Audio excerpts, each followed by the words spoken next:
Gulungan ko pala yung tae, niwasan ko na nga eh. Kain ng kalabawan. Sunda dito, mino. Tamang naligaw. Speaking of naligaw, di kumpleto ang adventure kung tukoy nyo na mismo ang pupuntahan nyo. Sa kagustuhan namin maghanap ng mga river ay binaybay namin ang kahabaan ng Maragondon na ang balita namin ay magaganda ang rock formation at mga ilog. Hindi na namin alam yung daan, par. Bababay namin. Parang hindi kasi kaya. Chikot. Uy.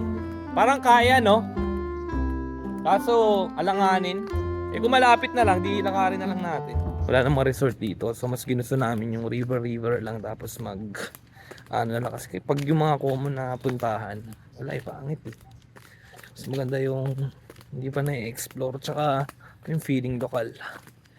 Feeling lokal ang gagawa natin. Ah, ito nga yung river crossing. Dito pa lang pala. Ay, tatanong ako dun sa lalaki. Dito ba? Or dito? Itong akyatan na to? Ah, sige. Sige, thank you kuya. So, silipin muna natin. Walang katao-tao at mukhang ito na nga yung river na tinutukoy namin. May katarikan ng daan kaya kailangan munang i-check kung kaya bang babain. Maya-maya pa, nakita ko na din yung mismong spot na ideal maligo. Ito na yun, o diba? Linaw ng tubig, men. In-explore na lang muna namin para di masayang ang pagod. Pero dalawa kasing destinasyon ang balak naming puntahan para mag-chill at maligo. Dito sa river o kaya sa may falls. Siguro pag dalawa lang kami na-airlines kung tatakot ulit ako. Pero marami. Tingin-tingin muna kasi hindi pa namin alam kung final na ba dito kami maliligo. Alay mo silip lang. As magbabasa ako, diawit. At ayun, napagdesisyon na nga namin na sa Ragatan Falls na lang kami kasi mukhang malalim dito. At di rin may enjoy ng mga bata. 14 kilometers sa biyahe pa pero joyride naman kasi maganda ang view ng mga dadaanan.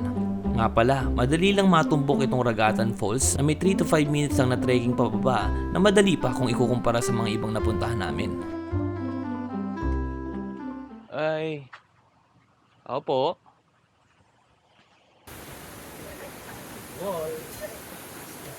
May ilang tao dito. Ay.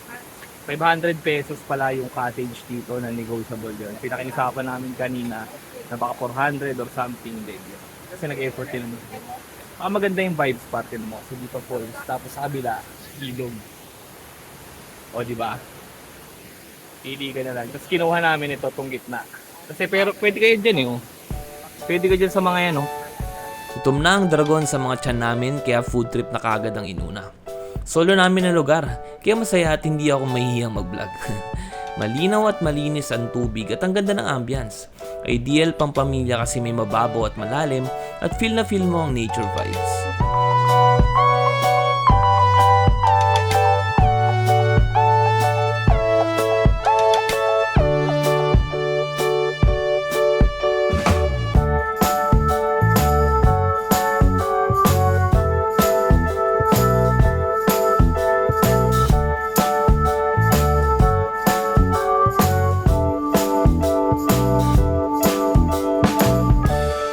So pala sa nagustuhan ko dito sa lugar na to, alam mo yan, yung taas na yan. Yan.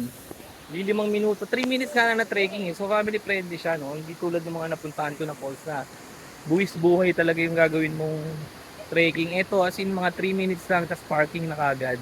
Tapos continuous pa yung development, kaya nito. Yan, ginagawa pa nila. Tapos ang ganda ng ambience, men. Ibang-iba yung pag nandito ka sa video versus nandito ka. Silog. In-enjoy na lang namin na maghapon.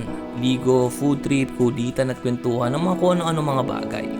Kahit pala may kanya-kanya na kami mga buhay. Pero masaya pala yung ganito no? Mamasyal at magbanding kasama yung mga taong alam mong aalalay sa'yo. Pagbalik-balik ta rin man ang mundo. Kapag dilim na rin, siguro babatsi-batsi na kami maya-maya, men. Ayun, sulit naman ha. Pero dati parang gusto ko magtagal pag kararating mo lang dito. Pero kapag feeling ka na at napagod-pagod, nagutom ka na, parang gugustuhin mo na rin yung pagkatapos. So ayun, mag-alas 4 na uuwi na rin kami. At ayun, sa susunod ulit, maghahanap na tayo ng mga magagandang spot dito sa Cavite. So bago lang. Yun lang, peace out!